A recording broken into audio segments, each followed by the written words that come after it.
Welcome back to New World Next Week. I'm James Corbett of CorbettReport.com. And I'm James Evan Pilato of MediaMonarchy.com. Kissinger gets a Lifetime Achievement Award from the War Machine. We've got that story, plus the good news, bad news about Nestle versus Your Water. But first, the government's mass spying organization in the UK, the Government Communication Headquarters, GCHQ, has joined Twitter in an attempt to woo the public. Hello, world, was their first tweet. So after Edward Snowjob and Bill Binney and Mark Klein and Russ Tice and Thomas Drake exposed GCHQ's mass indiscriminate surveillance program, the organization wants to clean up its public image, and their social media presence will be used to further the government's narrative.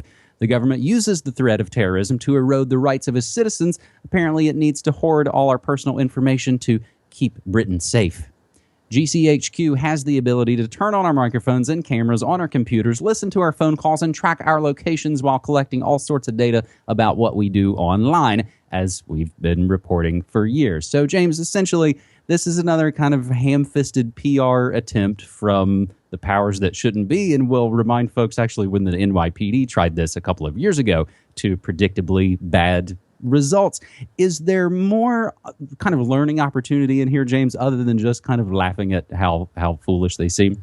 Well, yes, I think we need to reflect on it a little bit harder, because my first reaction, and I'm sure most people's first reaction, is, well, good. I mean, they deserve to be ridiculed, and that's a good sign that people are aware of this and they're on the ball and they're not taking it. But the sort of second order reaction to this is, well, in a way, it still normalizes the presence of these groups. It still gets it to the point where, okay, people recognize and they understand that the NSA, the GCHQ, CSIS in Canada, all these organizations are spying on people all the time. And, here we are, we're making fun of them online, but it changes nothing. It doesn't do anything whatsoever. And it really just normalizes their presence in our day-to-day life. It's like, hey, we know you're listening. Okay, so now what? So there has to be some deeper reaction to this. I mean, I hope that people don't just accept this. It is good to mock and ridicule the powers that shouldn't be to expose their ridiculousness in all sorts of different ways. But there has to be a second order reaction, and that's what I'm more interested in. So we'll throw in a link to my solutions about the turn off the NSA, nullify the NSA, and we'll take it from there. I mean, there has to be more reaction to this than simply mocking them. And I think we talked about at some point, it's probably been a while ago, James, how even things like The Onion have led us to a point to where it normalizes all of that. And we laugh at it and we have a good chuckle, and it is really cutting, well-written satire. Facebook is the CIA. Ha ha ha. Ha ha ha. And we know that, and we acknowledge it, and again, we just kind of move on, and we unfortunately continue to use all of those things. So we'll have to include those flashback links, James. And again, that's My NYPD was a story back in April of 2014 where they were trying to be, shiny, happy, officer friendly, and people just posted brutal accounts and photos of all kinds of police brutality. So our second story this week, James, on episode 269 of New World Next Week, Obama just gave warmonger Henry Kissinger the Distinguished Public Service Award. The Nation reported Kissinger, again. Secretary of Defense Ashton Carter honored Heinz A. Kissinger at the Pentagon by presenting the former Secretary of State with the Distinguished Public Service Award, apparently the highest award the Department of Defense has for private citizens. Ash Carter himself deserves an award for understatement, calling the man who was responsible directly or indirectly for the deaths of millions of people in Southeast Asia, East Timor, Bangladesh, and Southern Africa, among other places, unique in the annals of American diplomacy. Kissinger, Carter said, quote, demonstrated how serious thinking and perspective can deliver solutions to seemingly intractable problems, end quote. As to the allegations of war crimes, quote, the fact is, said Kissinger, he and Richard Nixon, quote, were engaged in good causes. Now, James, there's a surprisingly brutal cartoon from Forbes that basically show Henry Kissinger getting what they call the Gatorade bucket treatment, and they're dumping a bucket of blood on Kissinger. Kind of surprising, and again, that's sort of that way that shows that comedy and satire can be used to hammer home a really important point. So Kissinger is all over the place recently, as he has been for the last several decades. So, James, just as we're learning today, as we're taping this, at least here in the States, it's May 18th to me, Trump and Kissinger hold foreign policy huddle in New York. Donald Trump met with Secretary of State Henry Kissinger in New York, the latest in his efforts to strengthen his foreign policy bona fides. Trump's motorcade rolled into Kissinger's home around 3 p.m., where the low-profile meeting lasted about an hour. Trump aides say the presumptive GOP presidential nominee and 92-year-old diplomat have spoken over the phone multiple times, and that Trump requested the face-to-face. Trump met with another well-known GOP diplomat, BCCI, Iran-Contra criminal, and bin Laden family associate. His name is James Baker, James A. Baker III, someone who's been quite well known for many, many a year, but I think whose name is worth mentioning and bringing back as, again, these are what I think John Hankey would call some big devils that have been around for a long time. So a couple of other notes on Kissinger, James, just as we're kind of barreling into this presidential selection, seemingly interminable presidential selection 2016. Back in September 2014, Hillary Clinton calls Henry Kissinger a friend, praises his commitment to democracy, an article where they talk about how Hillary Clinton has written a review of Henry Kissinger's new book, World Order. Or how about March 2015 when Kissinger met Xi, and where they talk about how the two world powers, U.S. and China, were now in a position to set the global agenda. Or very recently, February 2016, Putin meets old friend Kissinger visiting Russia, where they talk about how Vlad and Heinz have had over 10 face-to-face meetings so far. So, James, it would kind of look like it's all the same criminals, all the same big devils, but haven't you heard this time? It's totally different, man. It's a political revolution. Get on board. Yeah, exactly. Yeah. Hey, woo, hope and change 2016, right? No, it's everyone bows to the ring of Kissinger, the Kissinger ring. And let's keep in mind and keep in perspective who Kissinger is. He is not the source or the root of this evil, this problem. He is just the messenger. He's the representative. He was David Rockefeller's lackey for a long time and probably still is. He's the representative of the oligarchy. And he goes around and makes his little diplomatic calls, and everyone bends over and kisses the ring and, okay, yes, sir, we'll implement this agenda. He's advised every Republican government.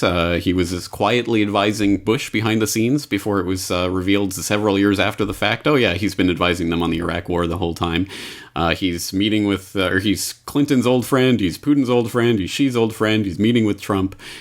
They are all on the same team, ultimately. They are all part of the establishment. Every single politician who's meeting with Kissinger and having these backroom deals is on the team. And I would love a politician who would stand up and say, you are a mass murderer and a war criminal. I will not even meet with you. Get out of my face. And I mean, the only one who's even come close to that is Bernie Sanders making fun of Hillary Clinton being on the same team as Kissinger, but Sanders isn't the savior either. There is no political savior going to come from the sky to save you this election cycle or any election cycle, and hopefully people are waking up to this fact, and Kissinger is the perfect representative of that. He is this representative, this messenger, this harbinger of evil that goes around from place to place, and everyone bows to the throne, and nothing's changing this election cycle. No, James, I've joked often on Media Monarchy through the years that maybe in some ways the best good news you could ever kind of wake up and hear is that Henry Kissinger's plane had to be diverted and make an emergency landing in Chile, where he was immediately arrested and will be tried as the longtime war criminal. He's so far pretty slippery and has escaped any of that, which again would show you how high up his connections would go. And I would also say, James, as we were, we talk off mic a little bit about the presidential selection 2016 dog and pony show. And ultimately, I would say if any of these guys or gals were really a challenge to the system, they'll end up taking an unfortunate plane ride or car crash, as we see time and time and time again. So speaking of elections, James, our third and final story this week, I guess, is a little bit of good news with a little bit of bad news, not silver lining, I suppose. Cascade Locks, Oregon, considers alternate actions after Nestle plant voted down. So this comes from our local NBC affiliate KGW. They reported this morning Hood River County residents may have voted to ban a proposed Nestle water bottling plant, but the town of Cascade Locks said it could pursue other options to allow the corporation to operate after all. A measure to ban commercial water bottling plants passed with 68% of the vote during the primary election Tuesday night, last night. Every precinct in the county besides Cascade Locks voted in favor of the ban. In Cascade Locks, residents voted against the ban 58% to 42%. The measure stops Nestle Waters from bottling spring water in Cascade Locks and operating a bottling plant in the small town. We took on one of the largest corporations in the world and won, said Aurora Del Val, secretary of Local Water Alliance, the local group that sponsored the ballot measure. In a statement, Nestle said it was disappointed by the outcome. While we firmly believe this decision on a county primary ballot is not in the best interest of Cascade Locks, we respect the democratic process, said Nestle spokesman Dave Palais. Environmental groups argued the plant would create pollution and put a vital resource at risk, but the Cascade Locks City Council supported Nestle's plan because it would bring 50 jobs to the economically struggling small town. Gordon Zimmerman, city administrator for Cascade Locks, said he wasn't surprised the ban passed. He also said city officials will discuss options for moving forward during the next council meeting next week, May 23rd. There's some legal precedent for county charters not being able to override city charters. The council will consider a range of options. He said legal action is unlikely, but not out of the question. The vote indicated the people of Cascade Locks are in favor of continuing a relationship with Nestle. If Nestle indicated an interest to continue, the city will continue to pursue it because our citizens voted in opposition of the restriction. A spokeswoman for Nestle said the company is considering an option in Cascade Locks, but would not specify a definitive plan. So, James, just the brief explanation of this. Basically, the county-wide voted no, but the city within that would actually be running the plant and containing the plant, they really want it because they want these big 50 jobs. The flip side to this, James, and I don't think this went through an election, is on the other side of the country in Maine, where the Republican governor basically just gave Nestle control of a town's water for the next half century. And people did try and fight it. And the article that we'll include, again, in the show notes, everything that we mention on these episodes will be included in the show notes for you to do more research on your own. The activists were fighting it, but they basically note, you can only kind of keep this up for so long before major corporations will beat the fight out of you. We were able to beat the fluoride going into our water here in Portland, and it was immediately kind of followed up with Nestle coming in. So although this is a victory, James, in the election, the people said, we don't want the plant. The town council is still going to try and figure a way to go around and try and make this happen, James. That's right. And I guess the obvious way to contrast this to the previous story is to say, of course, they want you caught up in the emotional con game 2016 with the 4-year, dog and pony show that comes around to focus your attention on that, the presidential selection. Ooh, it's so important. Meanwhile, forget what's going on in your own backyard and allow these mega corporations to come in and monopolize the resources of the area. Whereas you can actually make a difference. You can actually have a real effect on what's going on in your local area, much more so than you do on the national or international stage with these ridiculous, dog and pony shows. So that's the obvious way to counteract this. But then again, that's also saying that playing the political game and jumping through the political hoops is the ultimate solution to this. And I don't believe that. I still think the ultimate answer to this is stop buying Nestle's crap.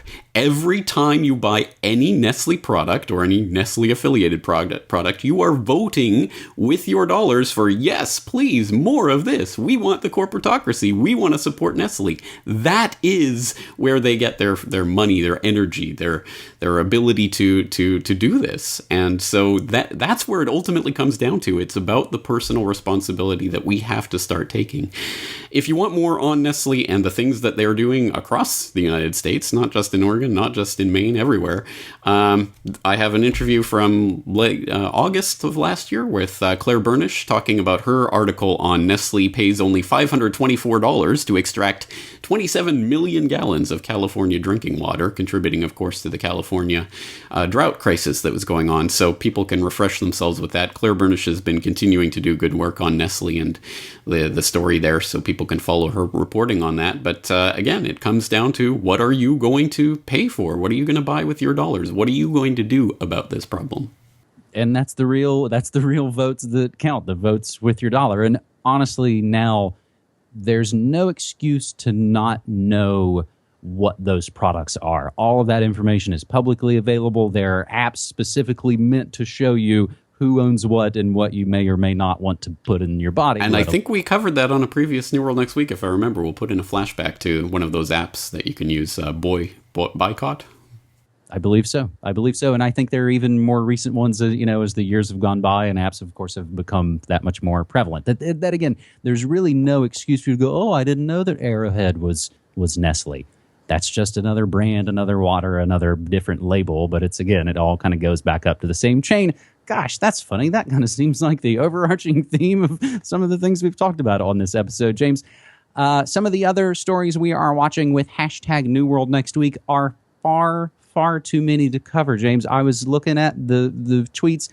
They are coming at a fast and furious rate, I think, which shows that many people involved in sharing these stories using hashtag New World Next Week. CIA watchdog accidentally destroyed the copy of the torture report, and the secret Harvard meeting on synthesizing the human genome triggers debate. Meanwhile, our good friends at the TSA cashing in on $765,000 worth of forgotten loose change at local airports, and that's even double from what it was last count.